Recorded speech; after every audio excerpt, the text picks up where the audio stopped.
taking the Lightstick to new heights. First and foremost, we should get to this. This sucks for radio, but, like, trust me, this is totally not going to be worth it on YouTube either. Can you talk how I talk? Yeah, I know this is exciting. Neither one of which matters, by the way. If you're bopping along like that, thought it was the right thing to do. I still think it was the right thing to do. But hey, this isn't right, so this should be fixed, and how can I fix this? It's not cool.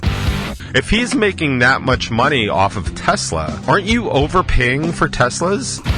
Glory hole of a vehicle, saying nothing but misinformation on social media.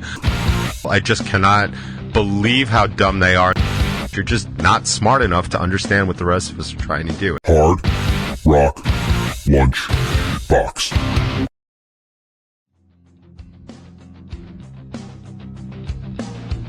Good morning, good afternoon, good evening, everybody. It is time once again for the Hard Rock Lunchbox. If you're watching on YouTube, welcome to the top 20, somewhere in the high 200s of episodes of this ridiculous show. It is a frigid cold January 9th, 2025.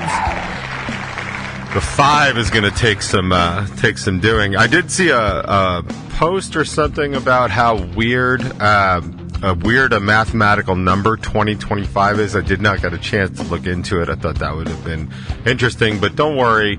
Maybe I'll get to it, and then I'll figure that out for you, and we can come back to it at some point in the future, because it's going to be 2025 probably for a really long time. It feels like already we're only in the second week of January, and most of hell is breaking loose. We're going to talk about some politics today, or just some political nonsense that's going on. We're going to talk about weather. We're going to talk about fire. We're going to talk about all kinds of other good stuff. But I guess first and foremost, we should get to this, because as you'll know from YouTube, that if you watched YouTube, not last week, because I totally messed that up.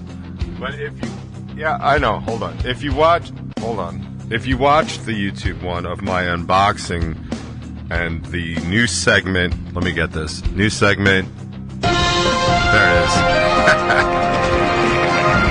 of Do I Need This?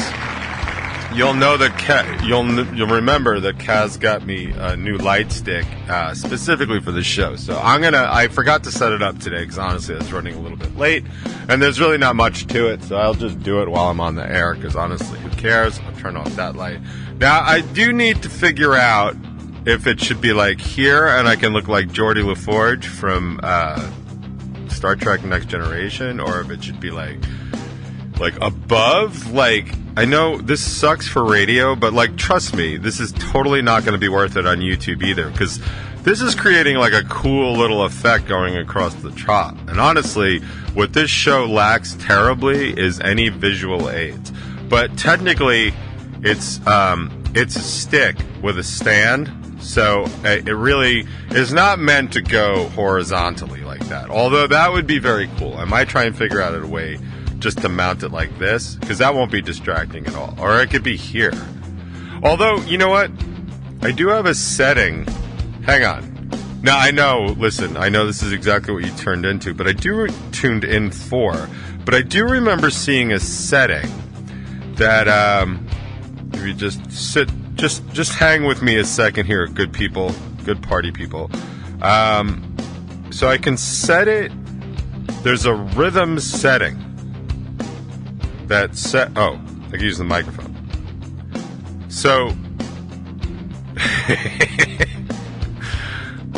so if I'm quiet, no, it's still, wait, hold on. Yeah, so it only goes when I talk, right? How unnecessary is that? Now, hang on. Let me see if I can find something that only talks when I talk. Can you talk how I talk? Oh, see this? Yeah. This is going to work fantastically. Hang on. So if I put this here, That means this thing will only flash when I talk.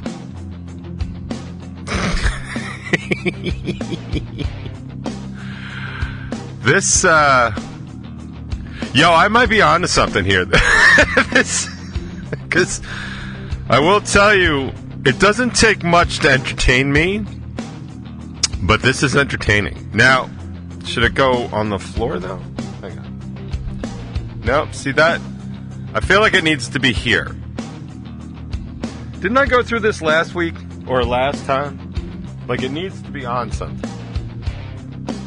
Yeah, I know this is exciting. I know that. I need some assistance is what I need, and I just don't have it. Like, I could put it here. No, because that looks dumb. It feels like it should be, like, right here on the side of the screen. But then I could put it here. But then the microphone's in the way, right? So I think what I need to do is actually, yeah, if I put it in the way of this thing, like this, then my poll, no phrasing, will actually talk when I talk. Now, to be fair, and to be perfectly honest, this has been very amusing to me for all of the 3 or 4 minutes I've been doing it. But even I am starting to get bored of it. Because this is definitely not worth the trouble. But I am... okay. So here's what I'm going to do. I'm going to put it here for this week. Just because I can. Did it turn off? Oh, no. Oh, I unplugged it. Hang on. God damn it. There we go. So... okay. So... So for this week, I'm just going to have this thing go off every time I talk. It's going to be hella close, which is going to be really weird to see on YouTube. But I cannot recommend more how much you're going to need to see this on YouTube, and we're just going to go from there. So let me just set this so I can forget this, and then we'll get on with the rest of the show. And maybe this won't be annoying. Maybe it'll even be interesting. Probably not. So... in our ongoing segment of Do I Need This, we're taking the Lightstick to new heights. And actually, I need to take it to new heights because I really think if I put it where this pole is, that might be the way to go. Because otherwise, the pole is just like kind of a signature part of this. Because without that, the ceiling falls down, and probably the house with it, which probably would ruin the show. Well, maybe not the show it happens on. But I do recall having Jimmy in here one time for an interview when they were rebuilding my bathroom, which is technically right there. And that was a fun interview to go through. So I'm just going to do this, and I'm going to pretend that this is now my current AI overlord, and not so much that it's responding to when I talk, but I am talking in response to it flashing. So we could just roll with that. We'll just sort of see if I get bored. See if you get bored. Neither one of which matters, by the way. It's really just going to, until it's not amusing for me anymore, or I completely forget. Either is possible. Also, they can also happen concurrently. So that's cool. But in the meantime, if it's okay with you, Mr. Lightstick, we're going to go over some light housekeeping because that's the way we start, or we try and start every show, even though I forget that as well. So the brand new Top 20 is out this week. It is the intro to the Top 24. And despite my best efforts of trying to get done exactly on time and laying out song times and all that other stuff, I still ended up going 5 minutes late, which in the scheme of things is not surprising or unexpected or any of those other things. But we do talk about how I did the extra preparation, and if you heard the episode, not the Top 20, but the whole lunchbox, the whole Top 24, then you know that I ran late, and that's okay. So I was talking about how I wasn't here for religion. Kaz has the sniffles. He's feeling much better now, by the way, although he did say something funny. I don't think he would mind me saying this, because it was definitely kind of funny, but like, he said he was reaching the age, and by age he meant like kind of like the physical age where like, you know, your back hurts a lot and stuff like that. And he realized he was becoming that guy that smells like Ben Gay all the time. And I totally remember that from childhood, where like older gentlemen like, kind of always smell like liniment oils and stuff like that, if you want to drop a totally outdated reference. But he's feeling much better. Thank you for asking. So that's what happened there. Bacon is my podcast. I have not listened in a few weeks, so I am definitely kind of behind on that. I do know that Andy from the new project Oswald's Revenge was in with Mike and Jimmy, which basically completes the circle of Oswald's Revenge. So I might go, if I get a chance, I'll watch that. It has been extremely cold, so I have not been walking as much, but I could still listen to a podcast or two if I can find some time. And I will say that Oswald's Revenge new song, or first song released, premiere song, The Slight, comes out tomorrow, I would imagine, on all streaming platforms. I don't know. I had absolutely nothing to do with this project, and so I'm just going off of what they're telling me. So I believe it's out tomorrow, and we may or may not have a sneak peek of it today, but we'll kind of see how that goes. Oh, see, if I move my drawer, not drawers, but I can move it back and forth. That's I do like that it stops flashing when I stop talking,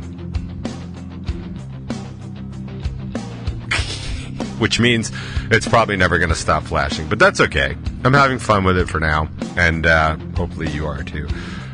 So that's basically our housekeeping. Other Revel 9 housekeeping, we've just been added to a show.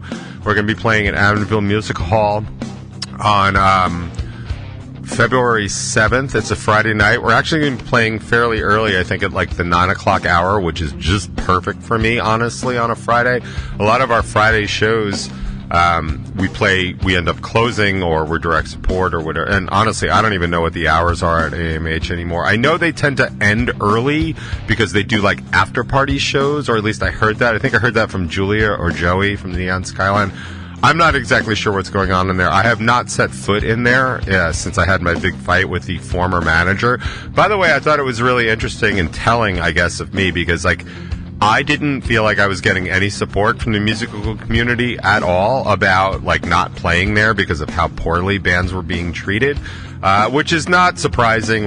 We've talked about the way bands work against each other constantly and don't tend to support each other if there's a vested interest in themselves, because they don't tend to see the bigger pictures. We've talked about that for well over a decade, so it wasn't terribly surprising, but I did think it was telling that when we were first asked and approached to play Amityville Music Hall again, when I was contacted, it was about, hey, it'd be really great to get Revel 9 on a show at AMH.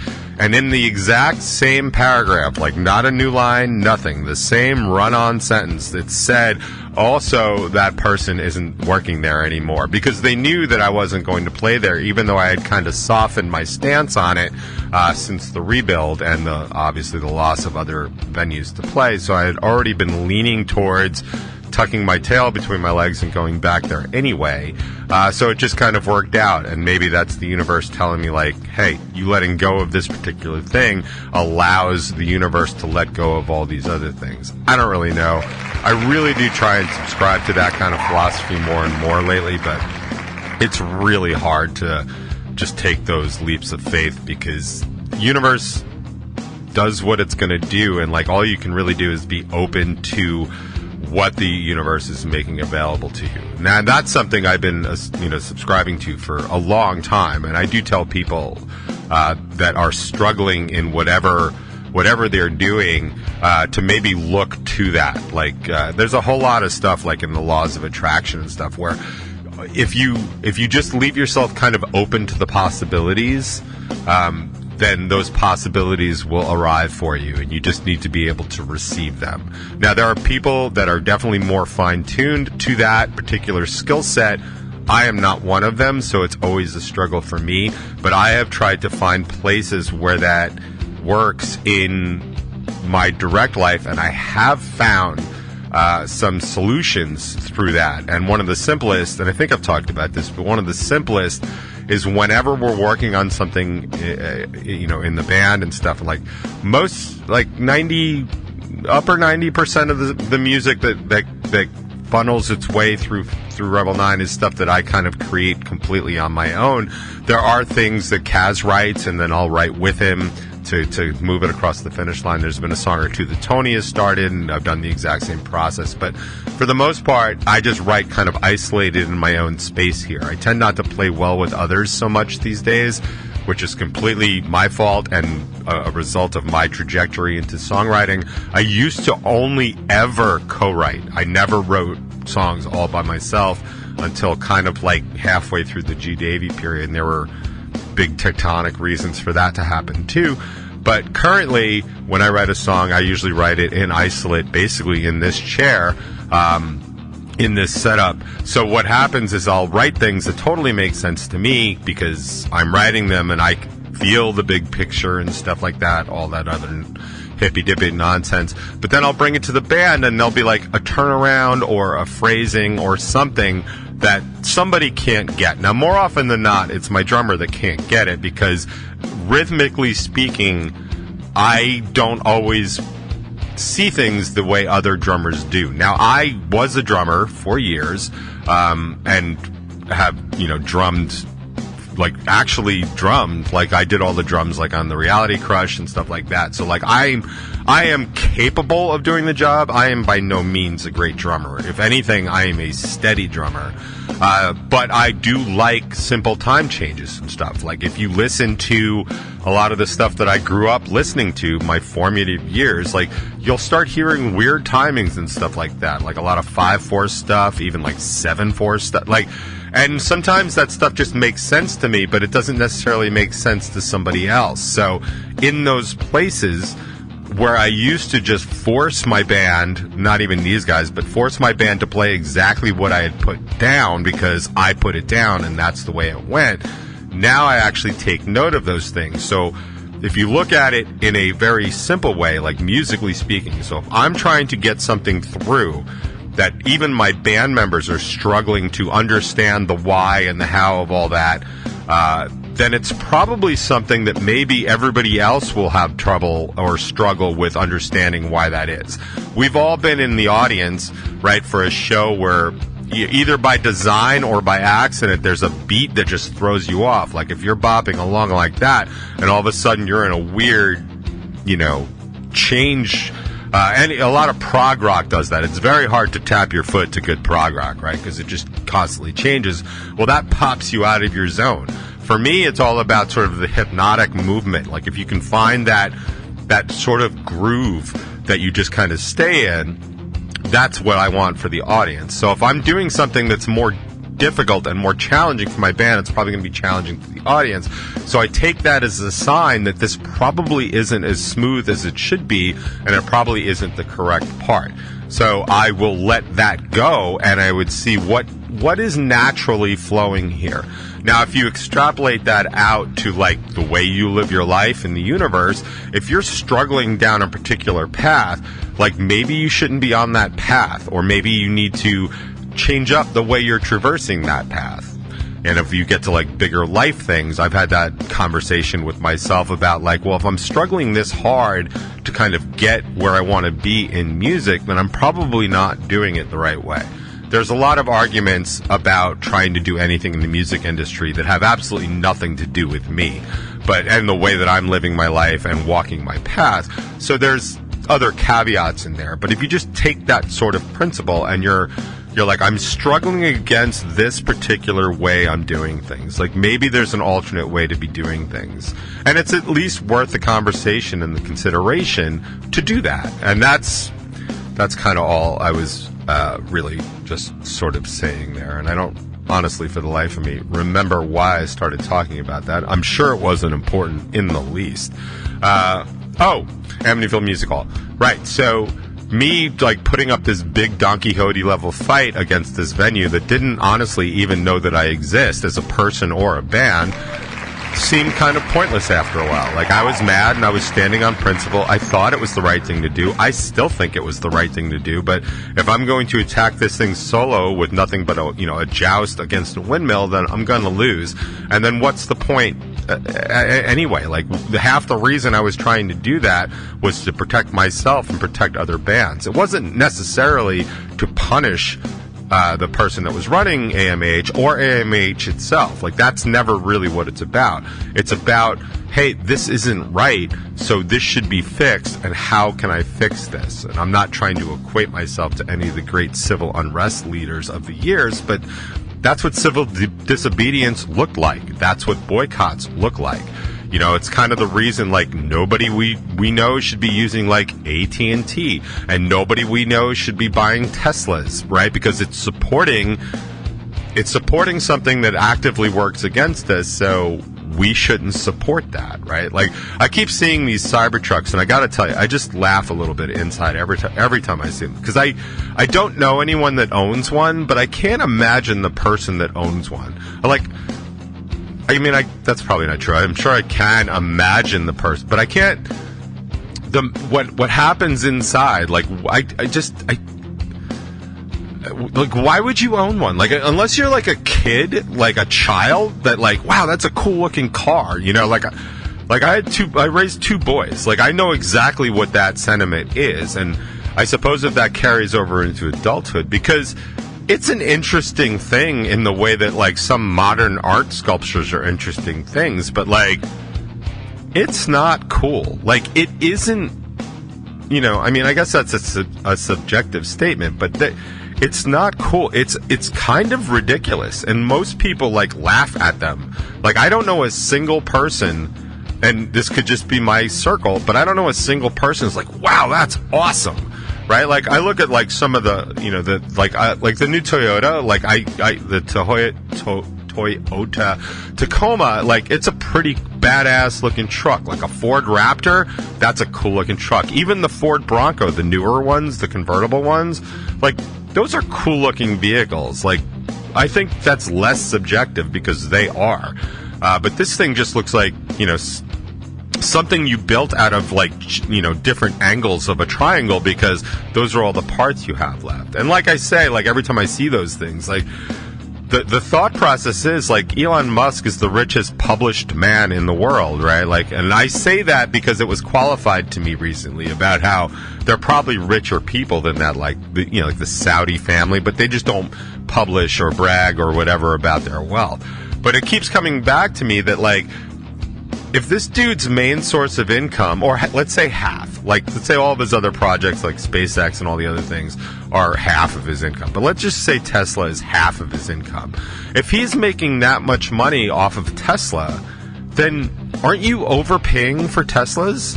Like, you're just currying favor with your rich boyfriend and giving him money. It's kind of, you know what I mean? Like, I don't know that people in the travel and art circles do that, but, like, I know that's a big, like the metaphorical, you know, dick sucking really exists out in the world, right? Like, you see it right now with everybody, like, just, you know, bending the knee to the incoming administration.